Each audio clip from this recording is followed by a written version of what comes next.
A new product appears on the market. People rush to buy it immediately. Some succeed, others are forced to wait. No line is visible, no names are called. The price quietly decides the order. When a product is released, demand does not arrive slowly or evenly. It arrives all at once. Thousands of people may want the same item at the same moment. Supply, however, is fixed in advance. Factories produce a limited number of units. Stores receive limited inventory. This creates an immediate imbalance. If everyone tries to buy at the same time, shelves empty instantly. Without a controlling mechanism, shortages appear immediately. Prices exist to manage this timing problem. By setting a higher price, demand is slowed. Some buyers delay their purchase, others decide to wait for a better deal. Only the most motivated buyers act first. This spreads demand across time. The price does not create scarcity, it controls how quickly scarcity is consumed. Prices create order without requiring physical lines or waiting lists. Instead of standing in line, buyers are sorted by willingness to pay. Those who value the product more or can afford it buy first. Others wait until the price becomes acceptable. This process happens automatically. No employee decides who goes first. No rule is announced. The price performs the sorting silently. At a high price, only a small group of buyers acts. At a lower price, more buyers enter the market. Over time, prices often fall. This allows additional buyers to participate later. In this way, price replaces time as the organizing mechanism. Money becomes the cue. This system scales efficiently.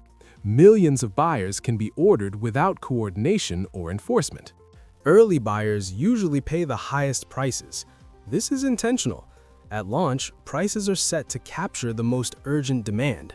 These buyers value immediacy more than savings. They are willing to pay extra to avoid waiting. As time passes, urgency decreases. Demand slows.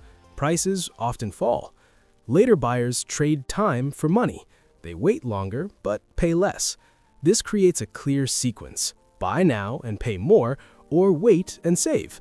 The price encodes this trade-off. No negotiation is required. No fairness judgment is made. The system simply sorts buyers by patience and urgency. This pattern appears in technology, fashion, and entertainment markets worldwide. Shortages happen when demand overwhelms supply too quickly. Prices slow this process. When prices are high, fewer people buy immediately. Some buyers postpone their purchase. Others decide the product is not worth it yet.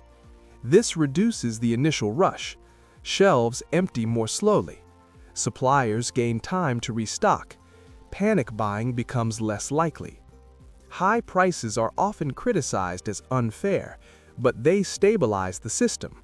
Without them, products disappear instantly. With them, access is spread out. Scarcity still exists, but it is managed rather than exploding all at once. Prices do not eliminate scarcity. They control its speed and impact.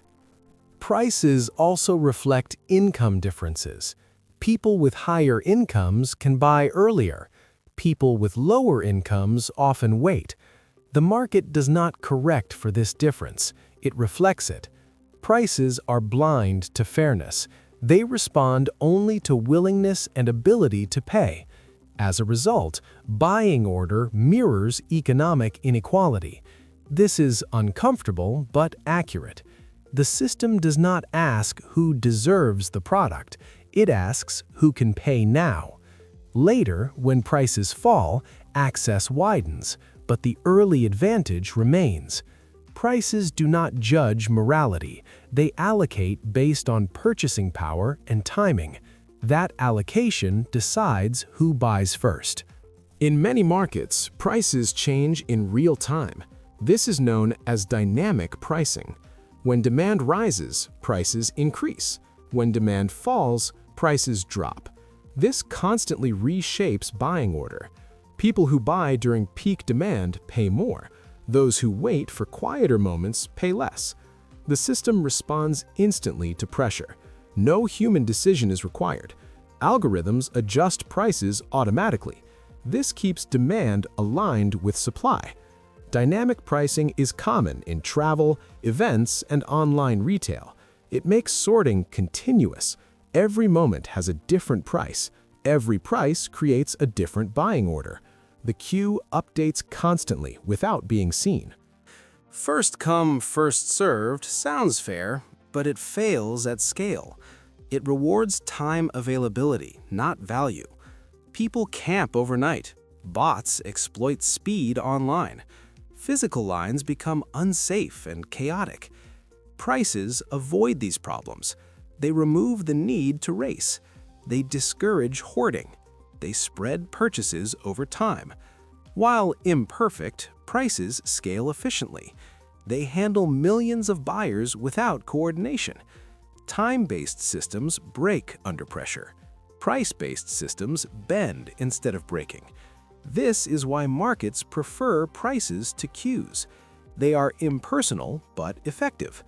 Order emerges without visible enforcement or conflict. When prices are kept, shortages often return. If prices cannot rise, demand stays high. Everyone tries to buy immediately. Shelves empty instantly. Queues reappear. Secondary markets form.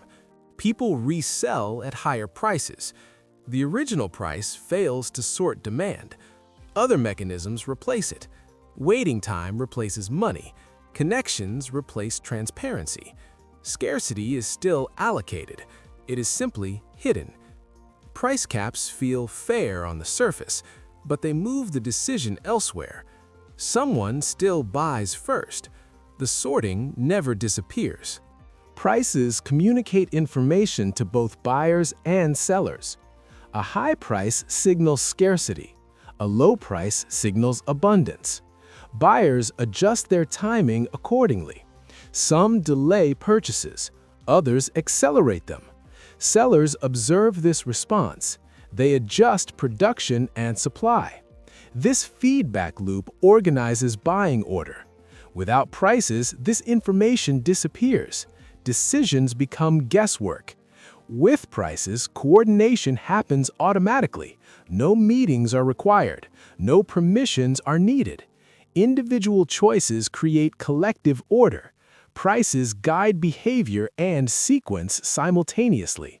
Prices do not decide who deserves to buy first. They decide who buys first. They replace waiting with cost. They replace lines with numbers. Scarcity is unavoidable. Allocation is mandatory. Prices perform that allocation quietly. If you buy early, you pay more. If you wait, you pay less. That is the trade. The system is not kind, it is efficient. By adjusting price, markets control timing and access. This allows large systems to function without chaos. The decision feels impersonal, but it keeps the system working. Prices choose sequence so markets can scale. Prices do not ask who is first. They decide who moves now and who waits. That is how markets scale.